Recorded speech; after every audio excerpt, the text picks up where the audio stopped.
Let's say if your boss doesn't like you or if your boss deliberately wants to harass you. What are those dirty tactics used by the boss at the workplace to harass an employee, be it a male or a female? Let's talk about the HR. There's called HR department in the organizations, HR head. And an employee is largely dependent on the HR for taking leave, for performance review and everything. Now this is the dirty tactics which is actually used by the boss to harass an employee. Boss will hijack the HR department, boss will instigate the HR head against you and will start creating problems for you. What are the other reasons for harassment? I am talking apart from sexual harassment. Let me emphasize this again. What are the other reasons for harassment at the workplace? Because these things are never talked about. Let's talk about the insecure seniors at the workplace. You all are students, you'll go, after graduating, you'll go and start working somewhere. There are some seniors who are, I'm not talking about all the seniors, but there are some seniors at workplace who are insecure. I call them lethargic seniors because you will be fresher, you will be tech savvy, you will be equipped with the skills. But those insecure seniors will be insecure that you might not take their position. So they will start creating politics against you, they will start harassing you. Third instance that I would like to talk about harassment at workplaces. Harassment not only stems from the person who is sitting at the helm. Harassment can also stem from the colleague of yours. The colleague of yours who is jealous of you might instigate the boss against you and you will be subjected to harassment. And if I am talking about these three instances, most of the employees will agree with me that these instances happen at the workplace. Now, at the outset, I said that I will resort to gender neutral approach. Because a lot has been spoken about POSH, everyone has a good knowledge about POSH, but I am not undermining the significance of POSH. It is very important to safeguard our women at the workplace. But I am saying, in all these instances, if the woman is the victim, she at least has the legal resort. She has the legal resort, internal complaint committee. That is a different criticism. The internal complaint committee is not functional and it is not easy for the woman to report. But at least there is a law. I am saying, in all these three instances, if the male employee is suffering, where will he go to? Can you tell me, where is the redressal mechanism? Where he will, to which authority he would go to, which authorities' doors he will knock. Okay? So, moving forward, I would like to justify my titles. The legal gap, as a researcher, it's my duty to address the gap in law. This is the gap in law that there is no specific legislation in India to deal with the harassment faced by men at the workplace apart from sexual harassment, which the gentleman was also talking about. Now, silent suffering. Why I have used the word silent suffering? Because see, this is the practical reality. If you are being subjected to harassment at the workplace, most of the employees they silently suffer because they compromise with the harassment which they are facing. Because there is uncertainty. If you will mess up with your boss, you will lose the job. That's the harsh reality.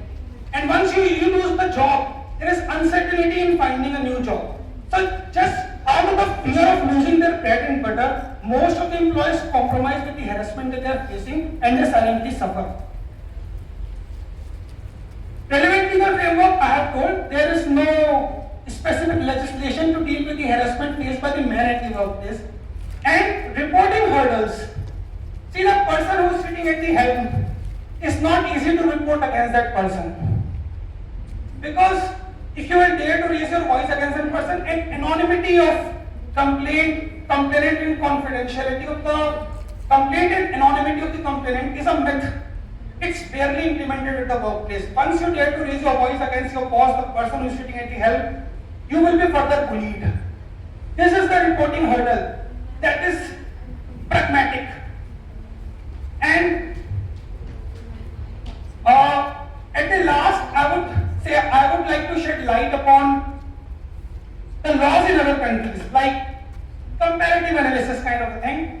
In the USA and Canada, countries like USA and Canada, they have laws that safeguards the employees irrespective of the gender.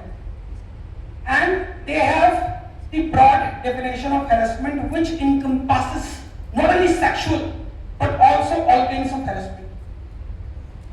In Canada as well, and recently in Indonesia government also released 2023 guidelines that is gender neutral in nature. Now I'm just winding up. I would like to say there is a need of gender neutral law in India, which Tiwari sir was also talking about, that in place of aggrieved, what should be the structure of gender neutral law? In place of aggrieved women, you can write the word aggrieved person. It will cover victims of all the genders, female, male, and even transgender for that matter, who are working at the workplace. Because we are trying to make an inclusive society. And next thing is that there should be an obligation imposed on the employer that it is the duty of the employer to take an action before the incident, rather than keep sitting and taking an action after the incident. Then there should be independent oversight, independent commission to investigate into the complaints apart from internal workplace committees. And next point is this. Yes, broad definition of harassment which encompasses not only sexual but also all kinds of harassment. And in this way, because we try to connect everything to the constitution, if we have a gender neutral law, so we will end up fostering the constitutional principles of equality enshrined in Article 14, 15, 16 and in the preamble of Indian Constitution. So I have just put forth some actual unpalatable events that actually occur at the workplace, and it is clearly talked about. I would have liked to discuss about the ineffectiveness of POSH as well, and we need to strengthen POSH because, for the sake of brevity, I am just saying that internal complaint committees are not functional, so we need to look that. And even if it is functional, so the investigation done by the ICC internal complaint committees mostly are unjust and unfair, as I think somebody was saying that. I think that ma'am was saying from UP, the lady who came from UP, that in most cases boss is acting in conspiracy with the ICC, internal complaint committee. So these are the issues that we need to address about the POSH as well. So that's it. Thank you so much for listening to me. Thank you. I want to ask you something. It's like when you are talking about the legal framework, so what do you think like it fails the most, whether it is law or it is the enforcement? Because when you are talking about ICC, that is enforcement, which is established under POSH Act, right? And if you are saying that that has been not defined under POSH or something that has been not covered by POSH, that is a legislation, that is a law. So according to, are you a researcher? Pursuing some research? I have been also No. I'm asking like whether you are pursuing any PhD or you.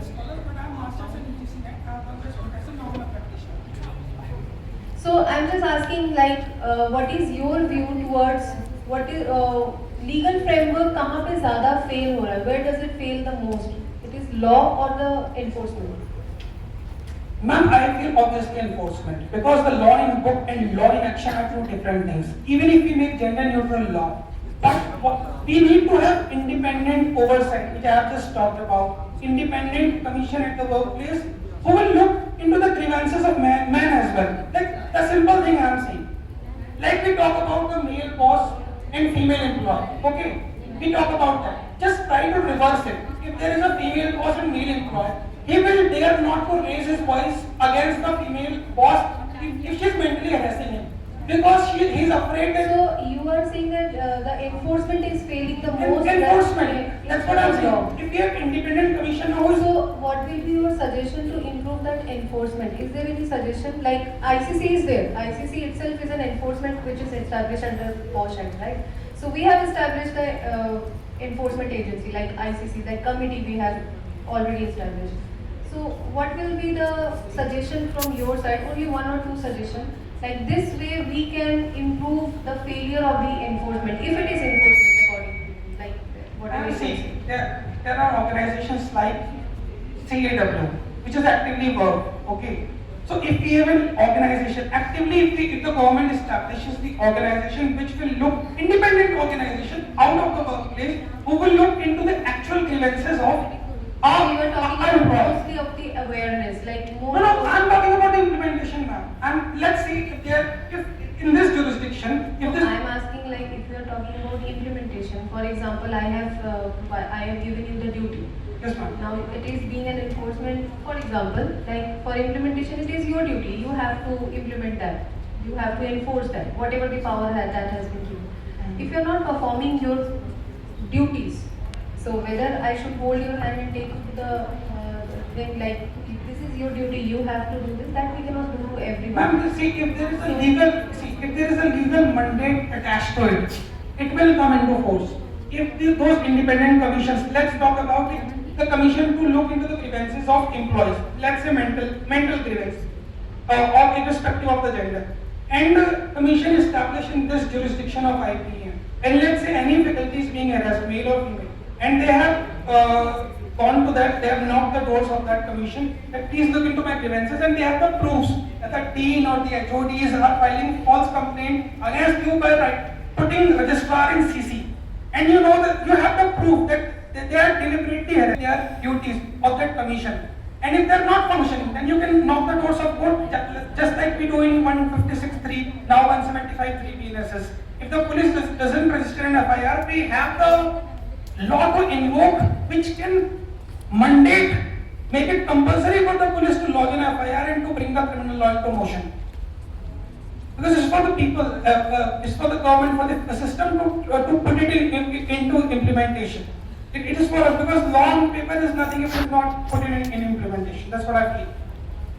Thank you so much, everybody. Thank you so much. All the best. God bless you.